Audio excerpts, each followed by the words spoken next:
Elliot M. Hirsch. He's a divorce attorney, a recently graduated divorce attorney who went through his own pretty bitter divorce, who heard our program with Rabbi Khan about divorce, life after divorce, and had some thoughts that he thought people should listen to and share. Welcome, Elliot. Yeah, that's a good introduction. Elliot, so give us a brief, a 30-second of your story, and what's a message you would like people to come away with?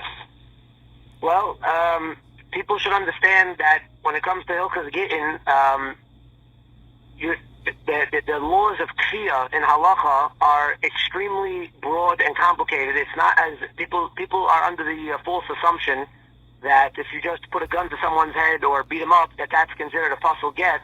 But the Gedolim have spoken about this. Rav Moshe Sternbach, Rav Chaim Kanievsky, they've written letters about it because we have a ribui of a machla that Gittin are pasul in our from communities, and it's because this sugya is not taught to the people, the balabatim, to the regular people in the from communities. And why should the from communities have a machla of Gittin psulim, which is ever Eishes Mamzerim, the yichus of Klal Yisrael? Talk to me.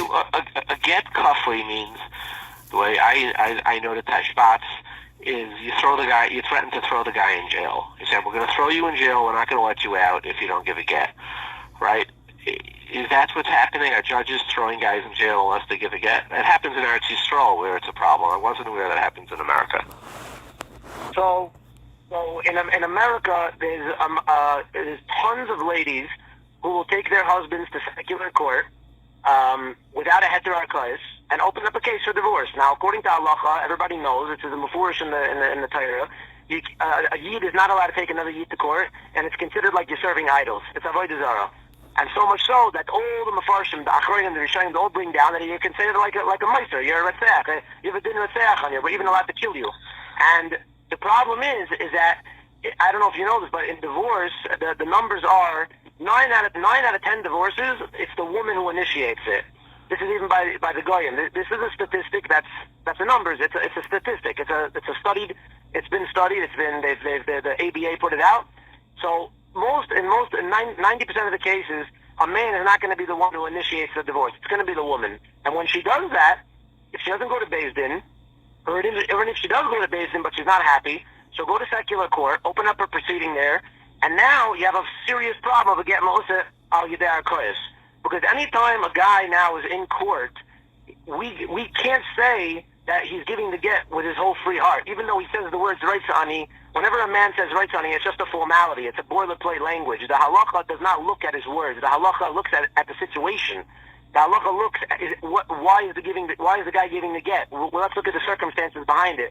The second you have a secular court proceeding open, now you have a get ma'usa al yedei arkois. So wait, so Elliot, you're throwing a lot of data at us, and so it's less. It's 7, according to the Wikipedia. 70% of divorces are initiated by women. Okay, now let's go to your case of going to arkois. How it's look. Last I heard, the two Satmar Rebbes are in court. I mean, so going to court in America is not uncommon, even by religious Jews, and one of the reasons is that, unfortunately, the Beis Dins here, anybody who wants can hang up a shingle and says he has there's a Beis Din, Rabbi Belsky's Beis Din, I forgot the guy's name, he sent it to me, some gangster, he learned by Belsky a little, and now he's a thing, and if you have to come to his Beis Din in Borough Park, I don't know if the guy knows Aleph Beis, I mean, any gangster could become so there is, Rabbi David Cohen frequently says that the Beis Din system is very broken in America, which is why you have Rabbanim, even like Rebbes who go to court, because it's hard to, you have these unfortunately, in some Dinei Torah, it's not what Rashi and Mishpatim says. But regardless of that, even if somebody is over arkois and goes to court, that doesn't make it a get ma'usa. I mean, if they're not throwing you in jail, for example, did you hear of the halachic of Rabbeinu Tam? Of course I did, but what you just said is not what the Gedolim say. You're not saying. So let me tell you what I know. Let me tell you what I know, and then you'll tell me what I don't know. But I'll tell you what I do know. There's something called halachic of Rabbeinu Tam, which I brought in Shulchan Aruch. So, for example, you're allowed to announce this and this person doesn't want to give a get. Don't do business with him. Don't don't allow him into your store. Don't use his store. Yeah, sure. Now, it's not called the get ma'usa halachic of Rabbeinu Tam, according to most poskim, right? Because Pesach says it should be machmer.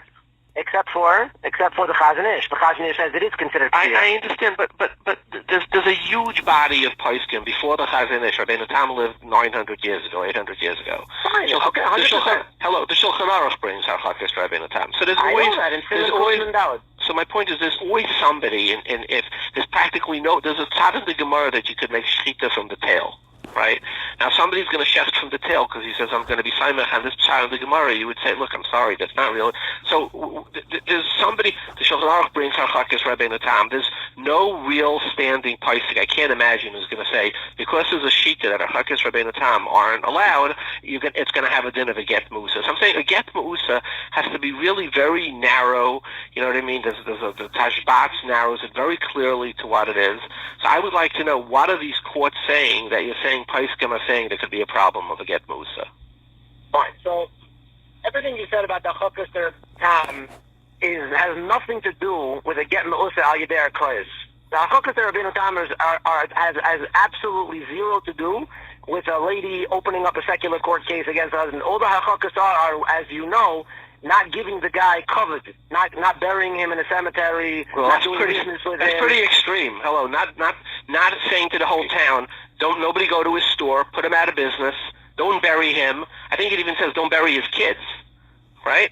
I mean, that sounds pretty forceful to me, and yet it does not have a din of ma'usa, because the Tashbach defines ma'usas, you're going to jail if you don't give a get. It has to be a physical ma'usa. So I want to know, what are the courts saying that you would say that it rises to the level of a get ma'usa? That's my question. So the courts, your understanding of get ma'usa, of what's considered kfiyah, is a little bit off, because it's not just physical. I don't know where you're getting this from. The Rashba says it straight out that a threat of putting a guy in jail is considered kfiyah, and we learn out from the Rashba and also the Ridvaz that just threats alone are considered kfiyah. And the Meiri himself brings it down also when straight out on the Mishnah and get agreed, but that's a threat to do physical violence to the person or restrain the person. Not just no. This is a false notion. What you're saying, it's totally not true. Okay. The Meiri and the Rashba and all the Rishonim say that it's not just a threat of physical. Even an oinus mammon is considered kfiyah mamish.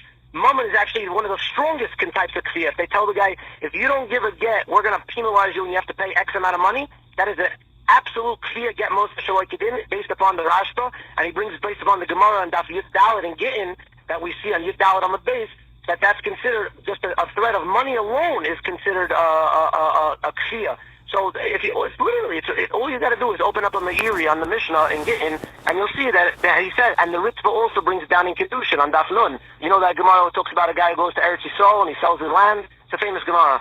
So anyway, the courts, that's considered ma'usa through all the Rishonim and the Achlaimed. Our Coerced is considered. That's not even a machlokes. If you want to know where you have machlokes, I could tell you, but.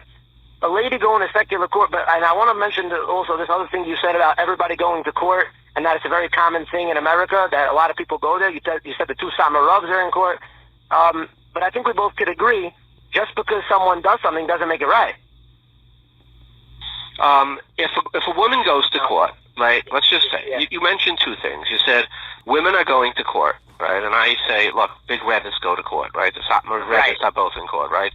It doesn't, there are rabbanim who hold that the court system, unfortunately, the Beis Din system is broken in America, so we'll say that's why they go. But whatever the case is, if a woman goes to court, so she's oivar kais, no doubt about it. There are rabbanim who hold no, so like the Satmar rebbes, okay? I mean, that's not the issue that you're upset about. You're upset about is that the court is imposing financial penalties, and that could constitute a get ma'usa. That's the point of your argument. Is that your point of your argument? Not entirely, no. Okay, so I misunderstood. So continue. Yeah. What is the point of your argument? My point of argument is two things. The first thing is that just because, let's say, you have from people, quote unquote, from people going to court, doesn't mean that it's mutter. And even if the Beis Din system is corrupt, like a lot of the rabbanim are saying, which happens to be, it is very corrupt, the Beis Din system. it doesn't mean that you could just violate the whole Torah now. That there's no license for that. You know, it's like saying if in kashrus. Okay, but I don't disagree with you. But saying that a woman took her husband to court, okay, it's not the best thing, but that doesn't create a problem with the kashrus of the get. You would agree with that, right? I completely disagree with that based upon the tshuvas of Rav Moshe Sternbuch and Rav Menashe Klein and all the Gedolim. Because what they're saying, if a woman goes to our place, it's a get ma'usa? Absolutely. Well, why? Well, you have to learn the Rishonim for that. You have to open up the tshuvas book. If you want me to explain in a nutshell, I'll just tell you in a nutshell. The only way it could be a get ma'usa is if they're using either physical force against the husband, they're threatening to throw him in the jail, or they're threatening to strip him of assets. But going to our place itself does not make a get ma'usa. It does, and I'll tell you why. It does because, you ever heard of the concept that it's once you're in our place, the judge has the ability to do these things now to the husband? It has the toikis. He has the ability now. So the husband, when he gives the get, we can't say for sure he has the rutzin now, because we could always say maybe in the back of his mind he's afraid the judge is going to do X, Y, Z to him. And that we can't say that if he's not in narcosis. But once the wife takes him to narcosis, we could say that. And remember, in the court system, do judges regularly say, look, I'm going to penalize you, I'm going to strip you of assets if you don't give your wife a religious get? Oh, absolutely. In New Jersey and New York. I'm becoming a divorce attorney, by the way. I don't know if I told you before. But yes, I'm in New York. There's a law. There's a law in New York that says that a judge could determine equitable distribution based upon the fact that one spouse is not giving the other spouse a religious divorce. So, for example, it doesn't matter if you're the plaintiff or defendant. So, for example, let's say the guy says, I'm not giving my wife a get. So the judge says, very nice, she gets the house. Well, then that clearly would be a get musa, without a doubt. Right, but here's the shaila. But let's say that didn't happen, but let's say it could happen. Now so let me ask you a question, my friend. Let's say the father-in-law is a starker guy. He's a tough guy. And the husband gives a get. Would you say, listen, the husband was afraid that the father-in-law was going to hire a few guys to beat him up, and therefore the get is puzzle? Could you see anybody making that argument? Well, it depends. Did the father-in-law threaten him? No. No. So the same thing here. Is the judge threatening that, or is it just once you're in our cause? Once you're there. Yeah. Once you're there, it's open. It's open. Well, once you have a nasty father-in-law, it's open too. No, because the father-in-law never did that before, right? He doesn't. If he's a tough guy who puts people out of business. I'll tell you another thing. I don't know. I'll tell you another thing. If the guy never get the Rav Moshe Sternbuch writes in his tshuvas that if you see, it's been a while that a guy hasn't given his wife a get, and all of a sudden now they made an agreement, they had some type of pshara that they came up with, and he gave the get, right?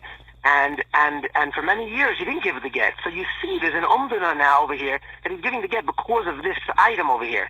So let's say that the guy, all of a sudden the guy wasn't giving a get. The wife opens up a secular court proceeding. Now remember, I'm not the one who made this stuff up. This is brought down in the Rishon and the Acclaimed. You know what? I understand, but the language is very important. If you're saying any time you go to court, it's because the judge could have the power. That creates, the Shulchan Aruch talks about a case where there are actual threats, where there are real threats, or where there's real escrows taken or money's taken away. It's not talking about where there could be a threat. So you're saying these poskim are extending it that there theoretically could be a threat. I'm not ligging in Hilchos Gittin right now. It's something I've learned in the past. I wrote about it if anybody's interested at length. I believe in headlines 1, the problem of get ma'usa. But the fact that there's a possibility of a threat, sounds like an extension. These are gedalim, but to start creating mamzerim because of a chiddush that there could be a threat, I would be concerned about something like that. So listen, I would be. So here's the thing: the gedalim are bigger than us. We can't have shilas on the gedalim. I'm saying, how does Rashi say something? We're not here tzarechiyah. Like you leave it when the Tosfos says a shilas. Listen, so Elliot, your point is made. Elliot, your point is made. You're saying that going to court to create a get musa. I will believe to look at it this week, And Right. when But we look, I wanna play tell your you piece, I'll add on what we found out about Right, that. but I want to tell you one. I'll tell you Yeah. the other point I want to say, which is even more. Listen, the whole thing about being claimers is creating mamzerim. We're not creating mamzerim. We're preventing mamzerim. But it's more. You're saying that all the women who went to court, the get has a din of a get musa because they were in court, and a woman who wasn't courting got a get that way. It's a get musa, and her kids from the second marriage are mamzerim, right?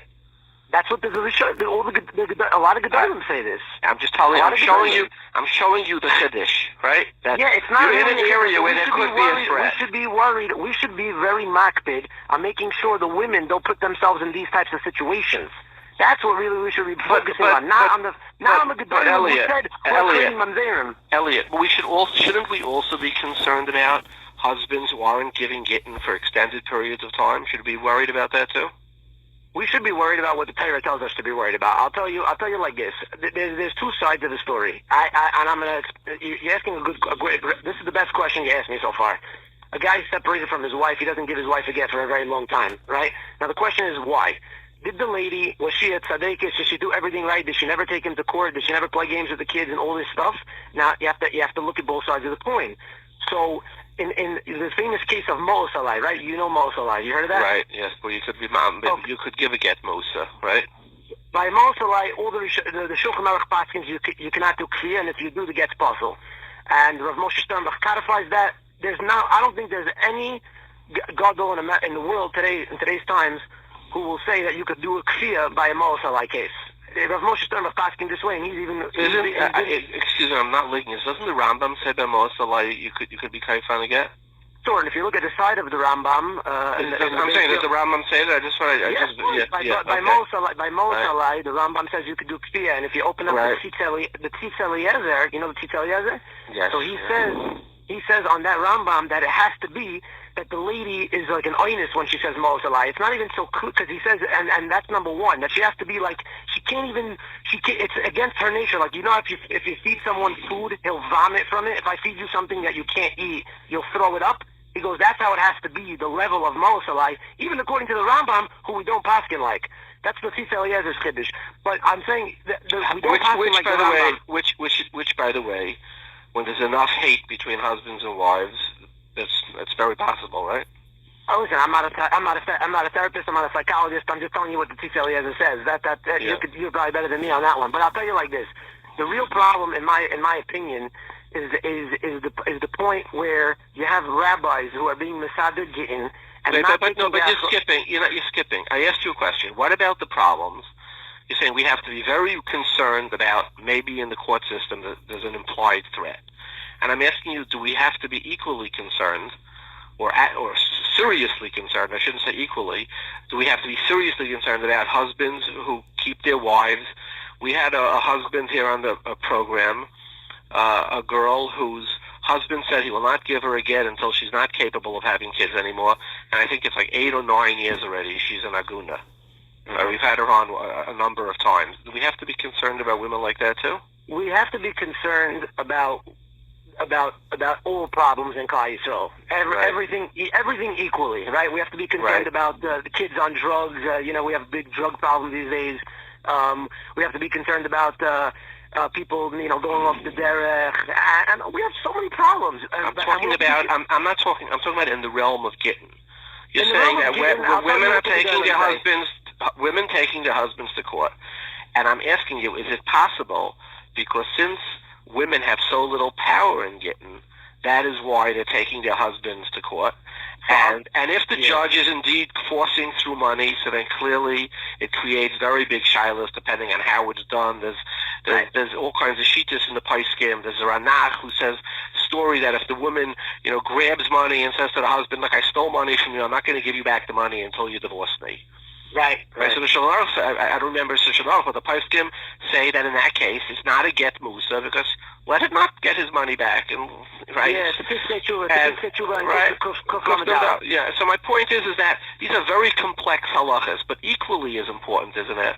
The women who are held hostage by their husbands because he has the sole and only power to give a get. Right, but you have to understand. So besides talking about the tsaras of Klal Yisrael of drugs, I'm talking about in the realm of gittin. Do we have to be concerned about that too? Yes, but I think you're missing the point. The point Okay. is that in all the cases you're referring to, you're not expanding the eyes and seeing, wait a second, let's look at all those cases where the ladies don't have gets. Did the ladies ever do anything? Let me give you a case. Let's take the worst case. The woman is an absolute rishanta. She's evil. Every day she tries to poison his supper, right? And she's so finally, and this evil woman walks out, and her husband says, "Look, I'm evil, and I want a get." And he says, "You know what? You have to wait 5 or 10 years for me to give you a get." The fact that she's evil, should he have the right then, or to hold her up and say, "I'm going to hold you hostage for a get"? Listen, the Mordechai in Ksuvis says, in the case of Mosalai, where Mosalai is a Moredis, that's a form of Moredis. Right. In the case of Mosalai, the Mordechai, who's a Rishon, says, we cannot force the husband to give a get. What we do is we do a waiting game. Who's going to give in first? Is he going to give in and give his wife a get? Or is she going to give in and go back to her husband and start being a normal wife? So Elliot, I'm asking you the question. If a woman is evil and she's I just don't like this guy, I regret it, I'm leaving. And it's not a year, it's not 2 years, it's 3 years or 4 years. Does the husband have the right to say, I will keep you a Daguna as long as I want because I have the power and you're evil? Do you think that's correct? That's my question. Do I think it's morally correct? Is it morally, physically, romantically, in any realm? You decide, is it or isn't it correct? Okay, listen, I'm right here. I'm not an ethics professor. Should the halacha be used as a way to keep people hostages? That's my question. Listen, should the halacha be used? I heard Rav Moshe Feinstein said one time that halacha should dictate our morals. Right. So I'm asking, Elliot, you're a divorce lawyer. I'm asking you the question. Should a guy be able to say, I don't think what she's doing is right, and therefore I am going to use the get as a hostage, as a way, as a lever to keep her trapped as long as possible. And she is an absolute, she's a witch. Should he have a right to say, okay, I'm asking you. You're asking me if the Torah is good? That's basically what you're asking me. I'm asking you, is that morally correct?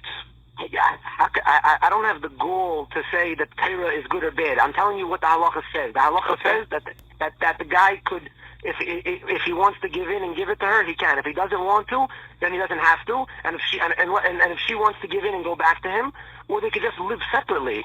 That's just the way. That's just the law. That's our halacha. That's the Torah. That's what it says by Moshe. And I'm nobody to offer my opinion on whether it's morally or not morally correct for either side to do that. For the lady. You're saying to Mordechai, you're saying a husband has absolute power over his wife to decide whether he wants to give a get or let her just know that she should sit out there as long as he wants. Right. Are you married? Are you married? Yes, I am, and that's how you're. You see, when the Mordechai says this, the Torah, without a doubt, gives the husband the power. There's no doubt about it. The Torah says you're allowed to have avodim. Torah says you're allowed to be you fast Torah. There's a lot of things that the Torah says. What the Torah doesn't say is what's a b'diavad or what's a lachatchila, right? Look, it's empowered. It's an absolute wrong thing to do, but you're empowered to do it, right? Right. So you're saying. So we know what the halacha is, and you're saying that your read of it is that a husband has the absolute right to use the get as a lever to keep her hostage as long as he wants until he gets his way. I don't know if it's his way. That's Elliot's vote. It's not me. It's the Gemara is saying this. The Gemara you're saying that's your vote because of the Gemara. That's what you're saying. What do you mean my vote? I'm not endorsing either. You're just saying that's the halacha. A meredis, he could keep her hostage as long as he wants. That's how you're understanding it. And the get is an absolutely valid a lever to keep a woman trapped. It's not. I'm not looking at it like that. I'm looking at it as this is what all the Rishonim say by Moshe. You're just saying that's what I believe, and the reason you believe it is because that's how you're understanding the Russian. No, but I'm not. You're putting words into my mouth that I didn't say. Okay. So I don't appreciate that. I didn't say he's using it as a hostage and to punish you and to all this. Not to punish. I didn't say punish. He could keep her as long as he wants, tied up. And who gives it? she should give in first. It could be 5 years, it could be 10 years, it could be 20 years, or it could be like this guy in Muncie who said till she doesn't have kids anymore, he's going to win the waiting game. That is the moral thing to do here. Listen, I'm not gonna. I really don't want to talk about the moral things. What's morally correct, what's not morally. But I want to bring up one other point. Okay. The point is that the Rishonim and the recent Gedolim say that we have a machla right now of by Mosalai where they would force men to give gittin. Now I want to bring up 2 points to you. Rav Moshe Sternbuch, he addresses this idea that you're bringing up. You're saying a lady, let's say, her husband's a cruel guy, he's not giving her a get, and he's using the get just to pain her, but he's not even a frum guy. And really, you could do the halachic on such a guy, let's say, according to Rav Moshe Sternbuch. But he says, but to force him, we can't force him to give the get. And he goes, you know how some people have cancer and they have other machlas? He says, so this lady, we have to look at it, that there was a gzeira in Shemaim, she has a machla of chaya ishus. Her machla is with ishus. And in Shemaim, Hashem's going to take care of him.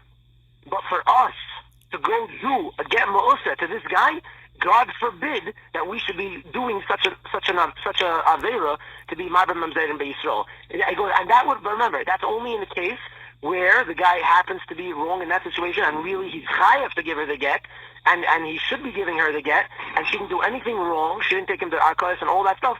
Then Rav Moshe Sternbuch says in that situation we could say yes, he's going to get punished in Shemayim, and we have to say she has a gzeira from Shemayim that she's suffering chaya ishus. That's the one point. The second point I want to bring up is that you have, and I'm going to talk a little personal now, is that when you have when a guy, let's say, is forced to give a get, and then the Beis Din, who let's say not necessarily was the one who forced him to give it a get, but they will refuse to address the situation and come out and say the right halacha and admit that the get they were mesader is possible. Now, what am I bringing up? What point am I bringing up? So last year there was a famous kshia. There was three guys who gave gittin last year due to social media, Instagram. They turned into riots in the street. They were pelting houses with rocks, eggs, and they were mevayish people berabim. Without going to Beis Din, there was no Beis Din involved. There was no Beis Din with asir on any of these husbands. And I was one of the 3 guys who gave a get to his wife. This is last year, okay, a year and a half ago. And two of the husbands that gave a get, the Beis Din that was masader the get for them. Okay, this rabbi's name is Pinchas Rabinowitz in Muncie, and then you have one Syrian rabbi in Deal, Chaim Arking, and then another rabbi in Lakewood, Eliezer Cohen. 3 very respected Dayans. They're Talmidei Chachamim. 8 months after they get the get, they wrote a letter to each of the ladies saying we're sorry. One of the ladies, they said sorry. Unfortunately, due to the public embarrassment of your husband, which without going to Beis Din, and the illegal riots and protesting, this is a get ma'oser shaloi kedin. Your get is possible. You need a new get. And they put it in writing. It's the first time in history. You ever heard of a Beis Din postling their own get? You ever heard of that? That's really very interesting. I'd love to interview them. Okay, so in writing, I have the letters. It was publicized. In writing, Pinchas Rabinowitz, who was a very respected Rav, he's a Talmud of Rav Yashiv. He put in writing saying I was mesader a get ma'oser shaloi kedin. It's possible. Wow. Now, yes, the wow is correct. Now, guess what? The Rav who was mesader my get, the second that these 2 letters came out on those other 2 husbands, this rabbi called me up, his secretary called me up and said, we want to hear exactly what happened to you now. We want to hear what happened to you that caused you to give your wife a get. So I said, I'm glad you're calling me. I'm glad you're trying to find out exactly what happened now, the truth. I go, but the truth of the matter is, you guys already showed me that you're not interested in the truth. Why? Because they wrote a tshuva, this rabbi wrote a tshuva, 17-page tshuva, saying the get I gave was kosher. Okay, he put it in a tshuva and he sent it to a bunch of Sephardic rabbis, saying that the get I gave was kosher, and he did it like 2 months after I gave a get. And in the letter itself, he says, I didn't speak to the husband, I'm just relying on what they told me what happened. And I took the tshuva because one of the rabbis sent it to me, and I sent it to like maybe 25 to 50 to 35 Dayans, all across America and Israel. They took the letter. I even went to Rabbi Yisrael Reisen in Brooklyn with the tshuva. They said this tshuva means nothing to us. I said favos. They said because it says in the tshuva he didn't have a din Torah. How could you paskin without having a din Torah? That's ABCs. Everybody knows that. You can't paskin without hearing 2 sides of the story, right? So I said I don't understand what's going on over here. How could a Rav write a tshuva to be intentionally trying to matter? That doesn't make sense to me. That's like, how could there be such people in this world? Could there be such rabbis that do this? Evidently there are. The rabbi who did it for me, he's from Queens. This is Rabbi Yisraeli. I don't never met him before in my life. They brought him in to do the get, and then fast forward 6-7 months later, then his secretary calls me up and he asks me, "We want to see what happened to you," because they were getting a lot of pressure. Because once the other two get in were passled, they knew like there's a big problem for us now because it's going to look bad. Meanwhile, I was very nice to them. I emailed them, I texted them, I gave them everything they wanted to see, and they disappeared. They never got back to me. I never heard from them. Now fast forward a year, I still never heard from them. And what's your goal? My goal? Yeah. Well, I don't have a goal. You know that with these two husbands, the Beis Din called them. These husbands, these other two guys, they didn't call the Beis Din and say, "Hey, by the way, I was forced to give a get that day." You know, the Beis Din's called them. They said, "By the way, we're calling you because we heard that that certain measures were employed against you that we didn't know about. Could you please come down to a din Torah? We need to hear exactly what happened to you." And that's what a Beis Din is supposed to do. A Beis Din is supposed to call the husband and find out if there was kfir involved. The husband's not supposed to call them. It's supposed, because the halacha is we have to see was the guy forced or was the guy not forced. It doesn't go based upon his words. It goes based upon the circumstances, like I told you before. So, when I'm curious, when you gave the get, did the Beis Din ask you, is it a get meusa?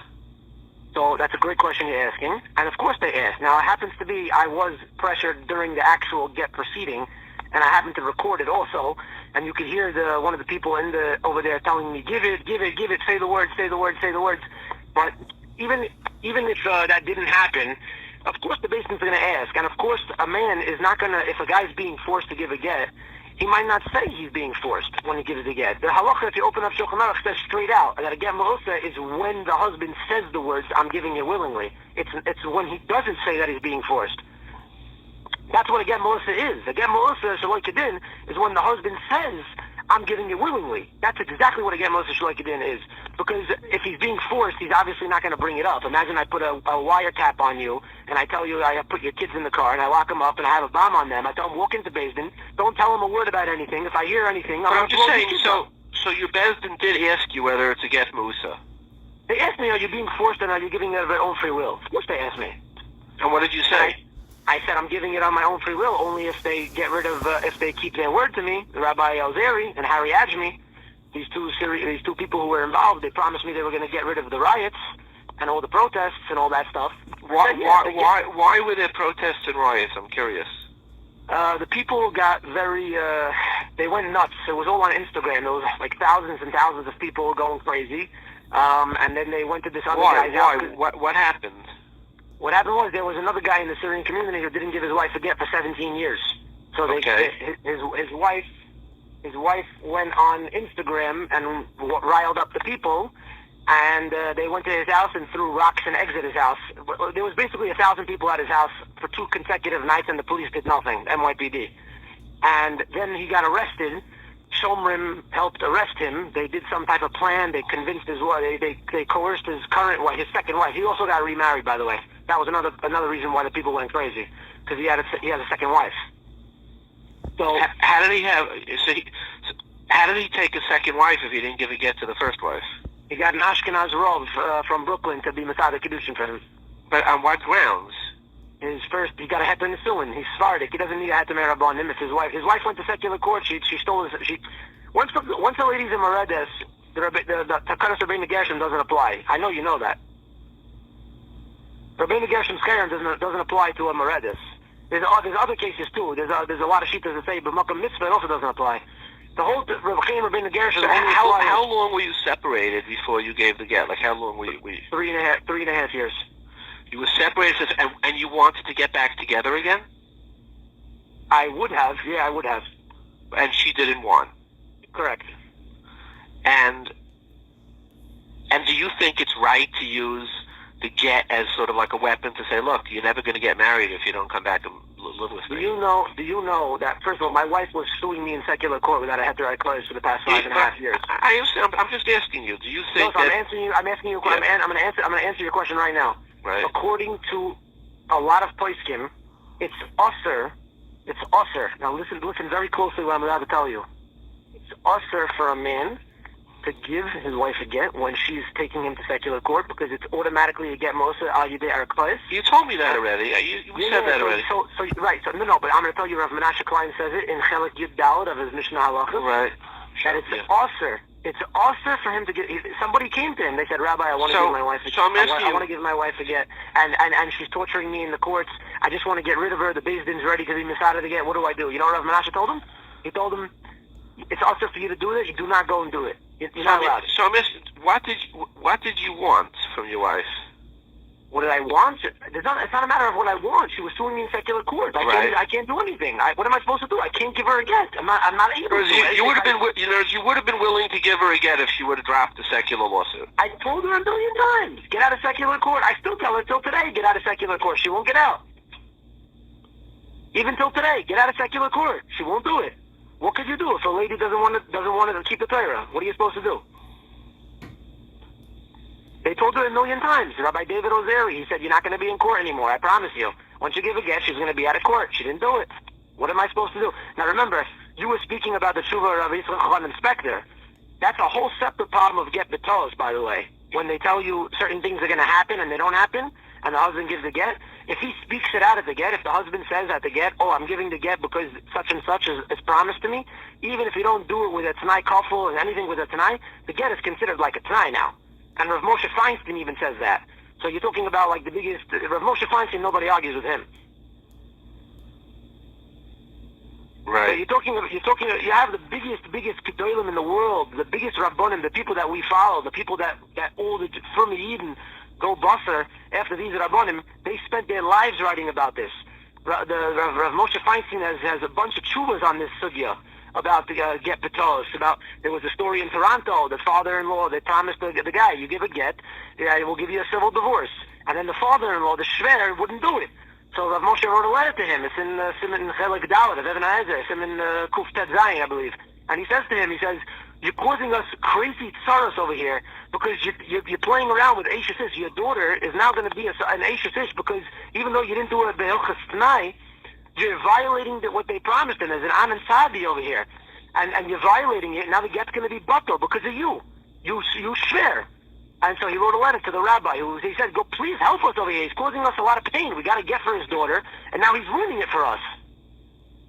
So you see, it's sometimes other people could be messing up the situation, and you have to look at all the totality. But the fact that what I see, because I'm about tshuva myself. I didn't grow up frum. I grew up very modern. I went to a modern high school, and then I go into the frum world and I see that Rav Moshe Sternbach is writing tshuvas saying that there's a machla of pasal gittin, that there's a machla of fake anybody opening up a Beis Din and then doing get ma'usa shaloy. I'm the only guy. I publicized what happened to me. What about all the husbands that keep quiet? What about all the cases where the guy's not someone who has the goal, someone who doesn't have the impudence or the strength to go and speak up what happened to him? A lot of people are scared. A lot of people are introverts. We don't even know about those stories. You know what I'm saying? That's when we always see when something happens. You say, "What are all the stories we don't know about?" You should be very scared. Like I called out this rabbi who still didn't even. He's omed b'mordo. You know what I'm saying? I spoke to all the gedolim about this. They all told me, "You're 100% right. There's nothing you're saying that's wrong.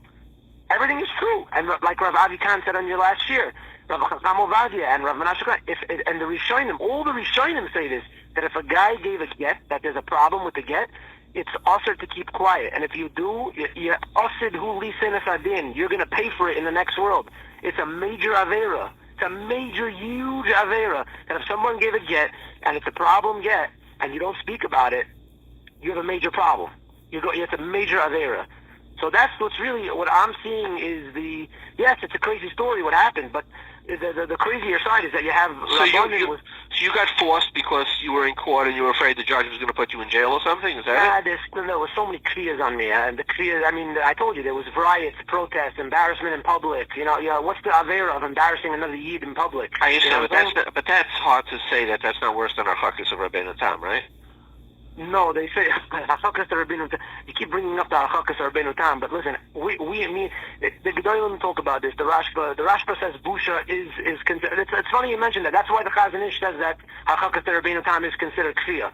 because of what you just said. I understand that, but the world does believe in the halachic of Rabbeinu Tam, notwithstanding. I know, but we're not talking about a halachic. We're not talking about a halachic here. We're talking about real kriya here. I'm asking you, like what? Oh, so I told you, Oinus Moment. Oinus Moment is worse than a halachic of Rabbeinu Tam. So what was the Oinus Moment that happened to you? Oh no, you're talking about my particular situation? Yeah. Oh, with me, you have a threat of violence. I got text messages, and I had a protest outside my house. 400 people. They said they're gonna break my doors down. They're gonna break my legs. They wrote on the computer everywhere on the website. They had a website on me. They said we're gonna break his legs if he doesn't give a get. Let's go intimidate him to give a get. I got bombarded on my cell phone, maybe 450 messages saying we're gonna beat the shit out of you, and that's threats of violence. That's clear. That's clear. Okay. And then that's besides for the fact that I'm in Coerced, and that's besides for the fact that they promised me that they said you give the get, she's not gonna sue you anymore. All these things are gonna happen. None of it happened. So you're talking about like a get that's so possible up the wazoo. There's like a billion reasons why the get I get is possible. Forget about that. The Beis Din that was Masada the get, the other two guys already said in writing that the things that happened to all three of us are considered kshia. Right. In halacha, these are considered kshia. So that means for sure the get I gave is a get mosa now. And obviously, I wasn't a case where you could be coerced on me. My wife's claim was mosalai. She went into Beis Din, she said mosalai. Which is basically every case. I'm saying that every divorce in Klal Yisrael is a case of mosalai, right? I mean, how many cases you have where it's not mosalai? Elliot, so are you now you're divorced, right? Is your wife remarried or anything? No. I mean, I'm not even legally divorced. She's still suing me. Suing you for what? Take away the kid, put me on supervised visitation, even though I have my kid I've been unsupervised for 3.5 years. Doesn't matter. She's still trying to do that. She don't stop. So what am I supposed to do? Is it joint custody? Is that what it is now? No, now it's nothing because we're still in court. It's all temporary. The judge didn't issue anything yet. And I'm doing everything pro se. I happen to be a guy who went to law school, and now I graduated. Now I passed the bar this summer. So I'm just waiting to get certified to be an attorney. But I'm sorry I'm sorry. It seems like you have a lot of Yisurim. That's what I hear. Yeah. That's what a lot of people tell me. What do I have to say? Gamzul Tova. Everybody has their own why? Like, what happened to your wife? Like, why did she turn so evil? They usually get friends of theirs to coach them to older divorced girls that they tell them leave your husband. Things will be better for you. He's a dog. He's this. He's that. But meanwhile, she told me 1,000,000 times, I don't think you're a bad guy. I just don't think we get along. Okay, so then why are you suing me to try and torture my life for the past 5 years? You know what I'm saying? Was she a Beis Yaakov girl, your wife? She went to Syrian Ilan, called Ilan. But she's Sephardi. Yeah, she's Sephardi. I'm Ashkenaz. My father's Ashkenaz. Right. My mother's Syrian, but my father's Ashkenaz. My last name is Hirsch, you know? I'm a Yeki. But, what am I supposed to do? There's nothing I can do. I can't control another person. I can't control her. She wants to violate the Torah and put herself in this position. It's not, what am I supposed to do? I can't stop her. Right. We're not a police force. Elliot, you know what? My heart goes out to you. And what can I say? I hope the Rabbi Nishel has Rachmanis and takes away Yisurim. Amen. Yeah, I do. I mean, after all the halacha, it's just a very sad and it's just a sad situation. Yes, but you want to know what's more sad is that I'm not the only guy this is happening to. You're just talking to me. There's another 500 cases like me. There's another 500 guys like me. That's the scary part. You understand what I'm saying? And I happen to know I could name you 60 off the top of my head. Like this is not there's a machla of divorces in Klal Yisrael right now. Why? And why? Is that? Yeah. Why? The rabbis are. I'll tell you. When my wife first left me, she went to the rabbi, and the rabbi told me, Rabbi Ozeri, he's like, it's a mitzvah in the Torah to give a get. Look, it says it in the Torah. It's a mitzvah. Just I do six. Why don't you tell Rabbi Ozeri if it's a mitzvah? Why doesn't he divorce his wife? You want to know who told me that line? What you just said? Yeah. You know Rav Asher Birnbaum in the Mir Yeshiva in Brooklyn? Yeah, I know about you. When I told him what I just told you, those were his exact words he told me. You were mechaven to the exact words of Rav Asher Birnbaum. Okay, show him. It's a mitzvah. He wants to be Mekayim Taryag mitzvahs. He should go be Megarish his wife. You just said the exact words Rav Asher Birnbaum told me when I told him that what Rabbi Elazar told me. Not only that, Rabbi Reisman recently wrote in the Flatbush Jewish Journal, he said there's, we have two types of mitzvahs in our Torah, mitzvah chayva and mitzvah dereshus. A get is a mitzvah dereshus. It's not something we look to do. Of course not. Of course not. It's silly. Of course not. Right. It's all based. Right, exactly. I know it's holidays, but this rabbi, when my wife left me, he tells me, just give your wife a get. What do you mean just give my wife a get? Why don't you try and do shalom bayis? Why don't you be like Aaron a Kohen? Oh, you have shalom v'roidev shalom. That's what all the gedolim say in all their svarim. They say the rabbi should be focusing on making shalom, not divorcing people. Because when people get divorced, it ruins the whole community. It's not just that couple. It's a whole machla for the whole community. Even by the goyim, there was no such thing as a no-fault divorce until like 15 years ago. You know that in America. Yeah. You have to have grounds. My heart goes out to you. I do. I have genuine sympathy, and I have Rahmanas for the Yisurim you're going through, and they must be real Yisurim. Amen. But listen, maybe we could. The point is, people should start learning Hilchas Gittin. They should understand it's not. Just like everybody's makbid on a lulav and an esrog. You have all these jokes people are putting on WhatsApp. A guy looking at his esrog for 5 hours before he picks it.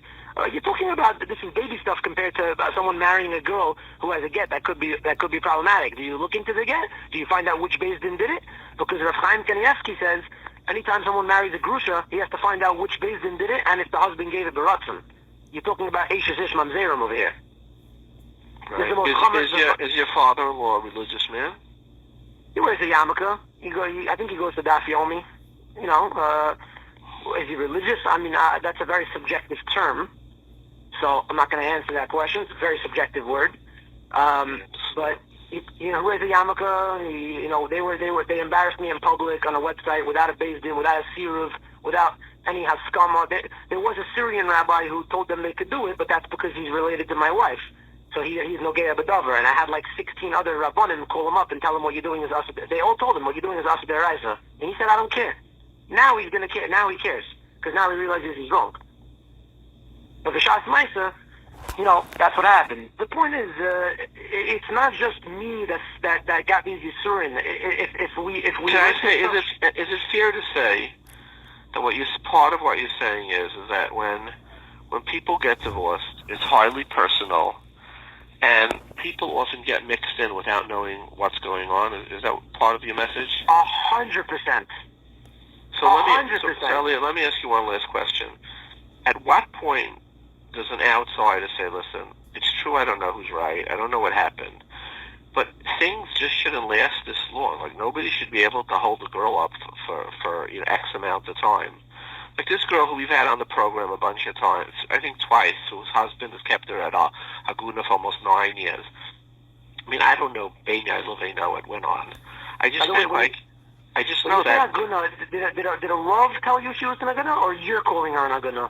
Both. I think that for 9 years, no matter how much of a machlokes there was, you say, listen, it just ain't getting back together, so now it's just about torturing somebody. You know what I mean? Listen, I mean, we are, me and you, I could say this, I don't know how much you know, how much you don't know, but I know I wouldn't be insulting you if I said, me and you don't hold a candle to the Gedolim, Rav Moshe Sternbach and Rav Menashe Klein and Rav Moshe Feinstein. We don't hold a candle to these great men. So I just like to defer to what they say, what they say in their tshuvas, what they write about this stuff. They're talking halacha. I'm talking about morality. Yeah, right? But remember we spoke about before, halacha is morality. If the halacha says this is what you do... There are many times the Torah says something, it's a b'diavad, it's not a lechatchila. You're allowed to keep slaves. You think slaves is a moral thing? Listen, I'm not an ethics professor. I'm not going to talk about the morality of any Torah. Satna is eating food. All these things, I'm just telling you, there's a lot the Torah understands this is a situation where humanity is and it has to be accepted, blah, blah, blah. But it's not that it's a lechatchila. Right. So my point is there a point where you think somebody's allowed to say, I don't know the story, but nobody should be kept a hostage for 9 years if they want? I agree with you. You know what should be the eitzah? Go to a dayan, go to a rav, and just like we ask rabbanim all our shilas in our life. Whenever you have a shilah, you ask a rav, no? Right. So the same thing over here. If you have a shaila, it sounds like you have a shaila. Ladies separated for 9 years. This shouldn't be going on. You go to your Rav. Rav, what should I do in this situation? What can I do to help this situation? I don't want to do anything that's going to cause a problem. I don't want to do any isurim. I don't want to embarrass someone in public. I don't want to talk lashon hara. I don't want to do something that can be considered kfir to make her get a pasul get. Because then you know what it says in the Gemara in Yevamos, that if someone's a mamzer and they don't know about it, Hashem puts a death sentence on them. So that's why these things are very serious. So you go to your Rav. You ask your Rav, just like we ask our Rabbanim for all the other shilas. Shouldn't we do that when it comes to getting to? Like everyone. Absolutely, yeah. So Okay. That's the answer. Very good. Listen, thank you very much, and I hope the Rabbi Shalom helps you out of your situation, that you should be Amen. b'seva. Amen. Okay? Amen. Kol tov, good, Jerry. Kol tov. Bye.